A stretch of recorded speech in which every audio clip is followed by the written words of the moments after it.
Hello, kumusta ba kayong lahat? Ito po ang inyong old buddy na si Nurse Kaloy. Gagawa po tayo isang reaction video and kailangan ko po ang inyong pakikisama to subscribe on this channel. Sana po panoorin nyo at i-share ang ating video.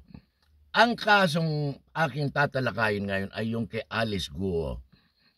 Alam na ng nakakarami na nahuli na nga po sa Indonesia, nandito na siya ngayon sa Pilipinas at iniimbestigahan sa Senado. Pero datapwat subalit, hindi pa rin ho siya nagsasalita dahil sa takot sa banta raw sa kanyang buhay. Ayaw din siyang bigyan ng executive session ng mga senador kasi hindi naman daw ito national security. Pero dito sa investigasyon na to, hinayaan siyang isulat kung sino yung nalalaman niyang mga sindikato o leader o boss. Pero isang tao lang ang kanya isinulat na dapat para sa akin ay isulat na niyang lahat. Papakita ko sa inyo at sasabihin ko ang aking analysis. Panoorin po natin ito.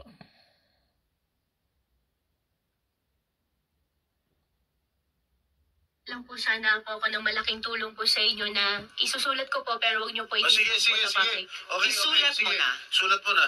Huwag mo na kami turuan. Tuturuan pa tayo nito mga ito. Sir, huwag niyo po i-ano po sa public po ha.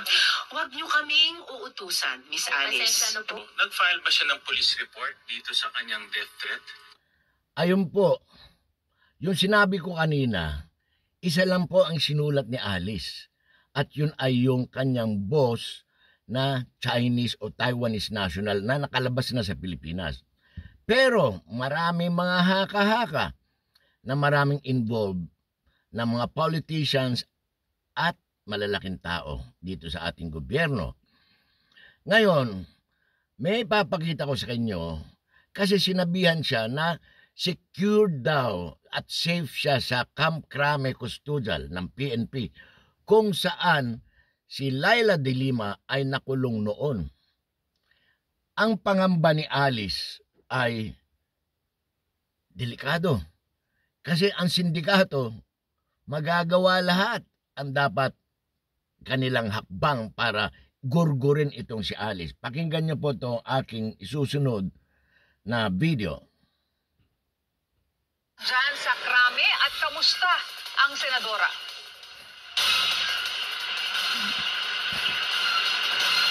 Sen, dahil nga sa nangyari, kanselado muna ang visitation hours dito sa Camp Crame. Naghigpit na rin ang seguridad sa buong kampo habang patuloy ang isinasagawang investigasyon sa insidente. Alas 6:30 ng umaga, October 9, namamahagi ng almusal sa maximum security compound ng PNP Custodial Center sa Camp Crame.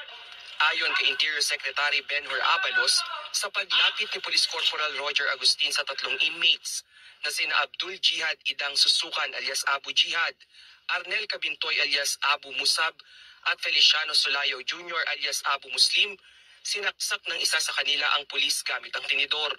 Nagtamo ng mga saksak sa ulo at katawan si Agustin. Nung sa isang selda, yung isang nakakulong, tinulak siya at bigla siya pinagsasaksak. At bilang binuksan pa yung dalawang selda. At sila ay tumakbo. At yung ating nasa ibabaw na sniper ay na-neutralize siya kagad yung dalawa. Si Patrolman Lawrence Matias ang tinutukoy ni Abalos na sniper. Agad na asinta at napatay sina Susukan at Cabintoy. Sir, isa lang yung ano doon, yung 6 na natumba ko yung dalawa eh. Sino? Si Sulayaw na lang. Sulayaw na lang? Tara! Pero nakatakbo si Sulayaw at di umano sinasadyang napunta sa kinaroroonan ni dating Senador Leila de Lima. Hostage na ata nila si Dilima. Dito na ginawang bihag ni Sulayaw si de Lima. Hostage, si Senator, tinalian, piniringan ng mata. Sa loob ng 10 hanggang 15 minuto, nagkaroon ng negosasyon. Naroon at personal na humarap kay Sulayaw si Colonel Mark Pespes, ang mismong camp commander at hepe ng PNP Headquarters Support Service. Marami umanong demands ang ng hostage kay de Lima. Humihingi na kung ano-ano, ng hammer, ng helicopter, etc. Sa karanasan ng mga hostage situation, susi ang bawat segundo at minutong lumilipas. Kaya mabilis na nag-isip si Pespes ng paraan para tapusin ang krisis. Pero mabilis mag-isip si Colonel Pespes. Nung siya hininga ng tubig, binigyan niya yung tubig na paganito.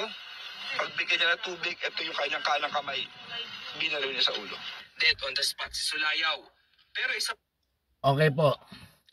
Ang aking reaction at analysis dyan, kung hindi isusulat ni Alice Guo ang kanyang testimonya at ipapangalanan niya lahat ng mga involved na sindikato, politiko at kung sino man boss na yan, ay isang ebidensya kahit siya ay magurgur.